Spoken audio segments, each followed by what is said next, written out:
So, ang problema daw nila dito guys ay madali daw malobat. Maghapon ng chinarge pero sandali lang daw malobat. So, bago lang siya. Yan bagong bago. At ang price nito ay 300 pesos lang siya. May built-in battery, dalawa yung kanyang flashlight at floodlight. Ang gusto nila ay lalakas or tatagal yung kanyang yung runtime. Sabi nila, maswerte na daw yung 2 oras na haba ng kanyang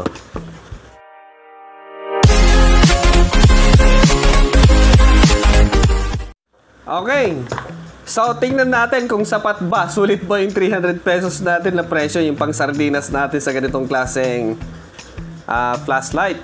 So, siya ay pwede sa mga power failure kung sakaling may brownout, matagal, tapos mountaineering, mining underground, tapos fishing. Pag nagre-repair tayo ng sasakyan. Okay. Portable function, rechargeable mount. Ayun meron siyang saksakan para sa kanyang recharging. Tapos, pwede siya sa solar charging. Okay? Tapos, meron din siyang USB output ha. O, diba? Tapos, meron siyang top switch. Ayan. Tapos, LED siya. So, lahat dito na ginamit ay LED kahit yung kanyang floodlight. Okay, so buksan natin. Ito yung flashlight. Wala na. So, titingnan lang natin kung meron tayong magagawang remedyo dito, kung pwede natin i-upgrade or hindi. Okay, so ito siya guys. Meron siyang charging cable. Tapos, ayan ewan kung umiilaw itong mga to or design lang. Kakulay kasi nung LED niya, yung cob light. Yan yung kanyang flashlight. Tapos, ito naman yung kanyang floodlight. Oh! Eto matindi. Yung kanyang ayan hindi pa natutuklap Kasi kung hindi natin tinanggal yan, para siyang may supot pa rin. Nakaka-obstruct ng liwanag. So, yan po yung solar niya Yan, 1, 2, 3, 4, 5, 6 na solar cell. So, yan po yung pinagtabasan sa mga factory siguro. Tapos dito banking pa yung bumabangking ka So, yan yung kanyang USB Type A output. Tapos, meron siyang charging input. Yung kanyang LED indicator ng charging. Tapos, yung kanyang switch. So, subukan natin kung pasok ba yung 300 pesos natin dito sa floodlight na to or flashlight. Okay, tingnan natin. Oh, malakas din. Malakas din siya, ha? So, sabi nila, madali daw malobat. So, bago binigay sa akin, yan medyo napapansin na medyo nakikita ko na yung mga dot niya. Then, off. Yun. Bali, yung kanyang switch ay solid state. Hindi kagaya ng mga tack switch lang siya tapos may mga IC. So, ito ay talagang switch lang siya, talaga toggle switch. Yun. Malakas din siya, ha? Okay. So, sa 300 pesos, bubuksan natin siya sa loob. Tingnan natin kung sulit ba. Sulit ba? Buksan natin.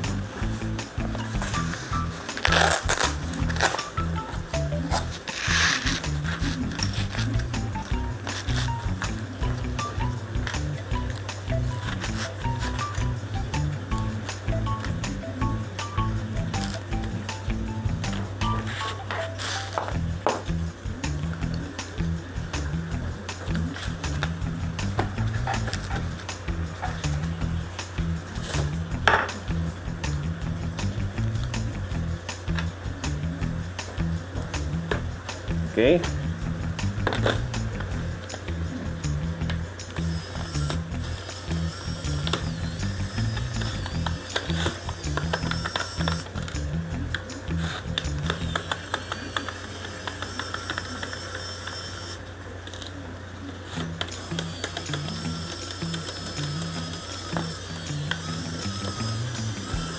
Parang ayaw niya.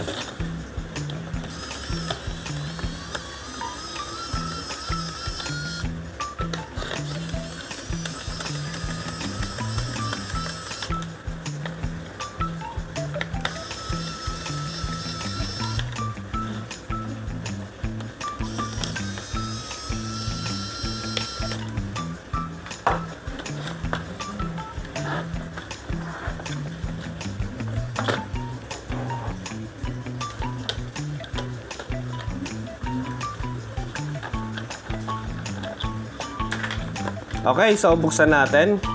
Ang liit na niya, solar panel. Yan lang yata yung size nyo. Yun lang oh. Bali kung hindi natin tititigan talaga, akala natin malaki. Maliit lang siya guys. Kahit malaki hanggang dito, sa tingin ko hindi pa rin siya sapat. Yun oh. Yun siya guys oh. So anong hatol nyo dito guys? Anong hatol nyo? Pwede ba nating i-upgrade? Okay, kasi iniisip ko ito, bagong-bago pa siya. Sabi ng may-ari, 3 araw pa lang daw na binili ito. So, ganun na. Nag-aalangan siyang ibalik. Malamang may warranty pa to eh. Ayan. So, ito yung kanyang battery. Yan o. Malamang ang voltage nito ay nasa 1.2 yung isa. Bale, 3. Tapos meron siyang board dito ha, kahit paano meron. Tapos ito yung kanyang toggle switch. Ito yung kanyang spotlight. Ito naman yung kanyang cob light. Okay. So sa tingin ko dito, pag ginagamit natin ng matagal, ang unang masisira dito ay yung wiring. Mapuputol. Okay. Tapos, yung kanyang charging ng cellphone, meron siyang USB Type A output. So, tingnan pa natin kung anong meron dito.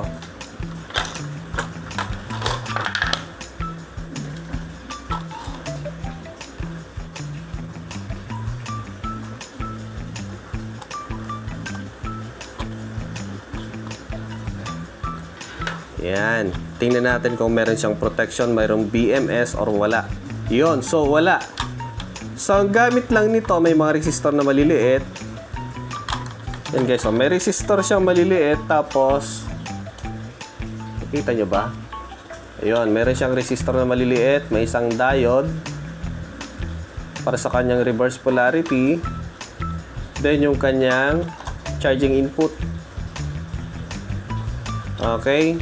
Tapos, yung kanyang output para sa pag-charge ng cellphone. So, eto, malamang nasa mahigit 4 volt lang siya. Tingnan natin kung meron siyang BMS. Okay. Yun o. Try natin kung wala siya kasing BMS, talagang hindi siya tatagal. Importante kasi sa battery yung mga lithium na ganito, meron siyang BMS.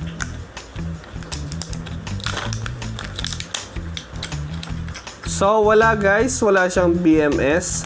Diretso lang siyang ganun, no? Naka-series. Okay. I-test natin yung voltahe ng bawat cell.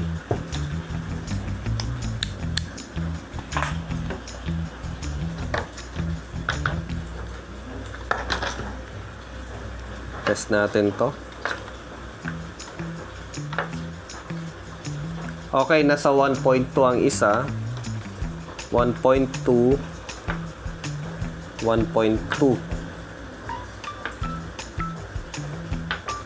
Okay, mababa. Nasa nasa 4 volt mahigit. Tapos wala siyang label. Wala siyang spec. Yan.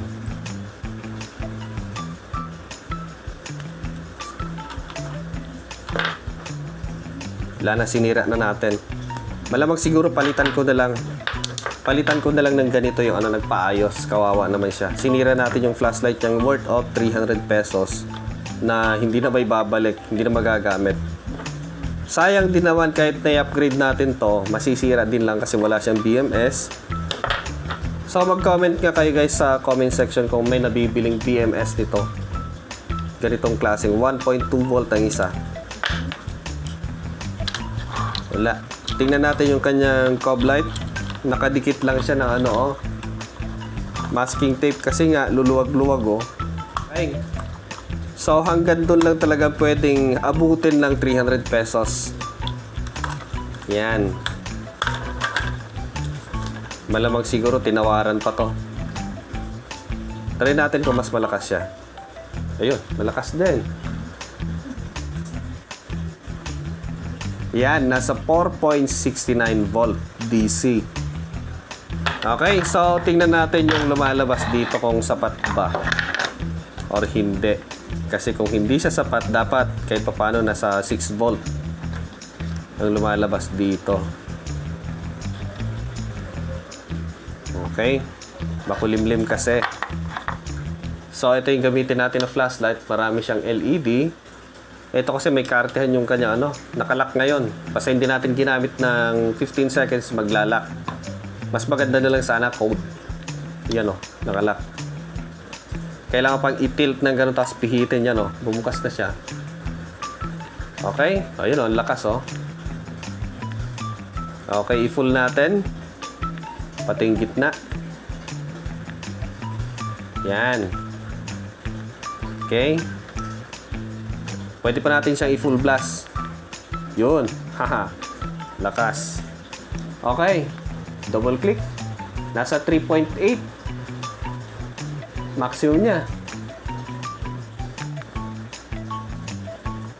Ayan. 3.6. Bumaba pa. Yan. Bumababa pa siya. Kasi nga, umiinit na rin kahit yung solar panel mainit na rin siya Pag uminit kasi itong itong set na to, ibibilad mo siya ng buo. So, maraming salamat sa inyong panonood sa video na to at next time ulit, product review naman tayo. Marami pa tayong product na i-review dito, bali siningit ko lang kasi. Yan, tapos yung nandun, tapos nasa likod ng natin, yung ginagamit nating table lamp, tapos yan.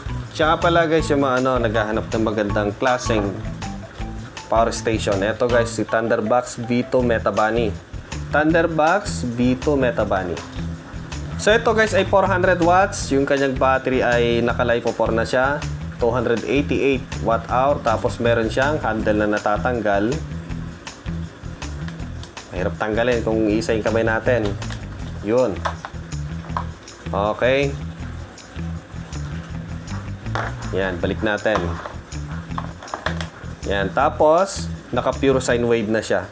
400 watts. Okay. So, yan siya guys. Sa mga gustong bumili ng ganito, nasa description box at nasa top comment ng ating video. Kung magko-comment kayo, makikita nyo doon sa taas niya.